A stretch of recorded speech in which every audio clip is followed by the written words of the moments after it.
చేనేత సహకార సంఘాలకు రావాల్సిన నిధులను త్వరలోనే అందిస్తామని మంత్రి సవిత హామీ ఇచ్చారు. తాడేపల్లిలోని మంత్రి క్యాంపు కార్యాలయంలో చేనేత సహకార సంఘాల ప్రతినిధులతో మంత్రి సమావేశమయ్యారు.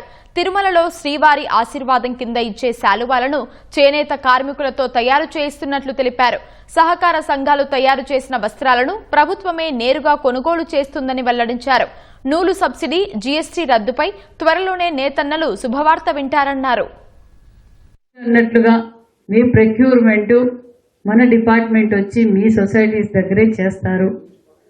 మీరు ఆ విషయంలో మీరు టెన్షన్ పడలే. ఒక చిన్న మిస్కమ్యూనికేషన్ వచ్చింది, దాని గురించి మీరు టెన్షన్ పడే పని లేదు. మీరు ఎలాంటి ట్రాన్స్పోర్ట్ చేయాల్సిన పని లేదు. మీరు ఇక్కడికి వచ్చినప్పుడు కమిషనర్ గారిని కలిస్తే లేటెస్ట్ డిజైన్స్ ఏ విధంగా చర్చించాలి అని, ఏ విధంగా స్కిల్ డెవలప్మెంట్ ఏ విధంగా డెవలప్ చేయాలి, లేటెస్ట్ డిజైన్స్, కలర్స్ మీకు ఆమె కూడా తెలియజేస్తారు. కాబట్టి మీరు వచ్చినప్పుడు శాంపుల్స్ తీసుకురండి తప్ప మీ దగ్గర ఉన్న స్టాక్ అంతా తీసుకురావాల్సిన పని లేదన్న విషయం కూడా మీకు తెలియజేస్తూ, మరి ఆప్కోలో ఈ మధ్యలో చేసిన ప్రొక్యూర్మెంట్ ఇది ఏమైనా అరియర్స్ ఉంటే మీరు అన్ని రాసివ్వండి.